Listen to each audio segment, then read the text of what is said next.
Selamat pagi, selamat bertemu kembali dalam Renungan Harian edisi 6 Mei 2026. Kiranya kasih karunia dari Allah Tritunggal menyertai saudara sekalian. Sebelum kita melangkah lebih jauh dalam segala aktivitas kita pada pagi hari ini, marilah kita memulai dengan merenungkan firman Tuhan, agar setiap langkah kita dipimpin oleh hikmat-Nya. Mari berdoa. Tuhan yang penuh kasih, pada pagi hari ini kami datang ke hadapan-Mu dengan hati yang bersyukur. Terima kasih untuk nafas kehidupan yang Engkau anugerahkan bagi kami, untuk kesempatan baru yang boleh kami jalani pada hari ini. Terangilah hati kami dengan Roh-Mu, agar kami bukan hanya mendengarkan firman, tetapi juga kami dapat mengerti, serta kami dapat melakukannya di dalam kehidupan kami sehari-hari. Bentuklah kami ya Tuhan menjadi pribadi yang semakin serupa dengan kehendak-Mu. Sertai renungan kami pada pagi ini, dan biarlah setiap kebenaran yang kami terima menjadi kekuatan dan tuntunan sepanjang kehidupan kami pada hari ini. Amin. Kitab Kisah Para Rasul, pasal yang ke-26, ayat yang pertama sampai dengan ayat yang ke-11. Dengan perikop pembelaan Paulus di hadapan Agripa. Firman Tuhan, kata Agripa kepada Paulus, "Engkau diberi kesempatan untuk membela diri." Paulus memberi isyarat dengan tangannya, lalu menyampaikan pembelaannya seperti berikut. "Ya Raja Agripa, aku merasa beruntung, karena pada hari ini aku dapat membela diri di hadapanmu terhadap segala tuduhan yang diajukan orang-orang Yahudi terhadap diriku. Terutama karena engkau tahu benar-benar adat istiadat dan persoalan-persoalan di antara orang Yahudi. Sebab itu, aku minta kepadamu, supaya engkau mendengarkan aku dengan sabar. Semua orang Yahudi mengetahui jalan hidupku sejak masa mudaku, yang sejak semula ku khawatirkan di tengah-tengah bangsaku di Yerusalem. Sudah lama mereka mengenal aku, dan sekiranya mereka mau, mereka dapat bersaksi bahwa aku telah hidup sebagai orang Farisi menurut aliran yang paling keras dalam agama kita. Sekarang aku harus menghadap pengadilan oleh karena aku mengharapkan janji yang diberikan Allah kepada nenek moyang kita.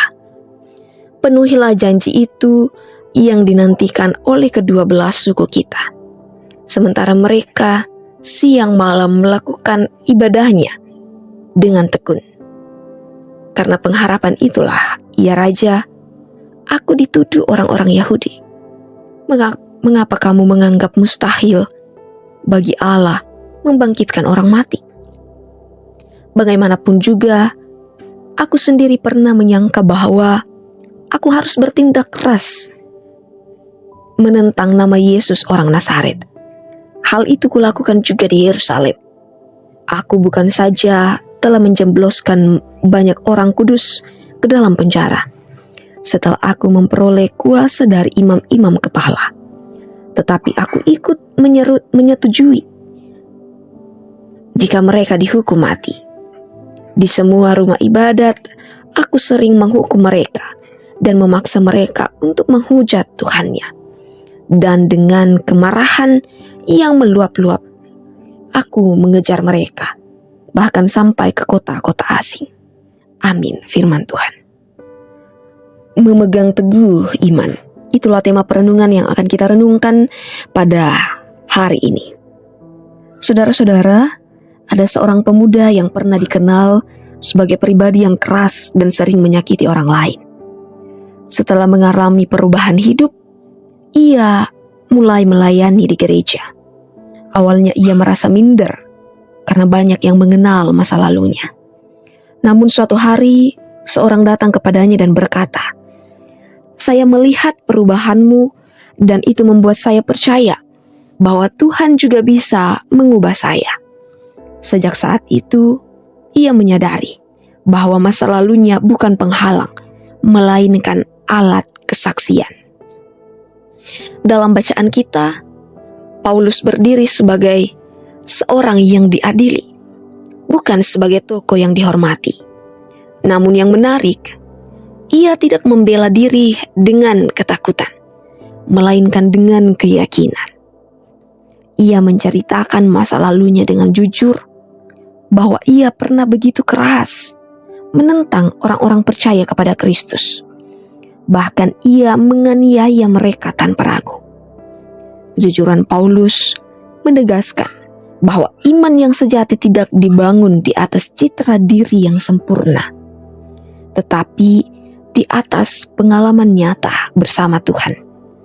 Ia tidak menyembunyikan masa lalunya yang kelam, tetapi justru ia menjadikannya sebagai kesaksian bagaimana Tuhan mengubah hidupnya.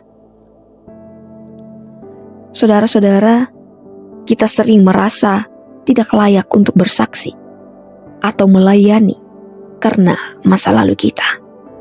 Kita takut dinilai, kita khawatir jika diingatkan pada kesalahan masa lalu kita. Kesaksian Paulus menunjukkan bahwa justru dari masa lalu itulah kuasa Tuhan dinyatakan. Perubahan hidup menjadi bukti nyata bahwa Tuhan sanggup memulihkan. Paulus tidak menyangkali siapa dirinya dahulu, tetapi ia menunjukkan siapa dirinya sekarang di hadapan Tuhan. Keteguhan imannya membuat dia berani bersaksi sekalipun di hadapan penguasa. Karena itu, janganlah masa lalu kita menghalangi untuk bersaksi dan melayani. Karena penebusan di dalam Kristus telah melayakkan kita. Amin, firman Tuhan. Mari kita satu dalam doa kita berdoa. Tuhan, di tengah rutinitas dan hiruk-pikuk dunia yang seringkali mengaburkan pandangan kami, ajarlah kami untuk tetap setia pada hal-hal kecil yang Engkau percayakan pada kehidupan kami. Jangan biarkan kami mengompromikan iman demi kenyamanan sesaat atau keuntungan duniawi. Berikan kami keberanian untuk tetap berdiri teguh di jalan-Mu.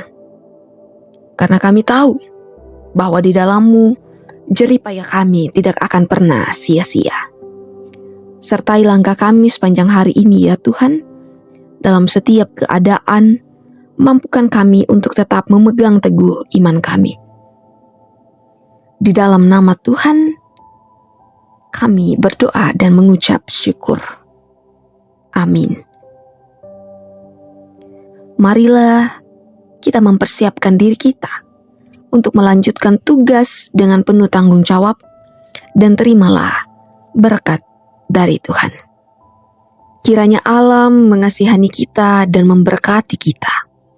Kiranya Ia menyinari kita dengan wajah-Nya. Amin. Selamat beraktivitas. Tuhan Yesus memberkati.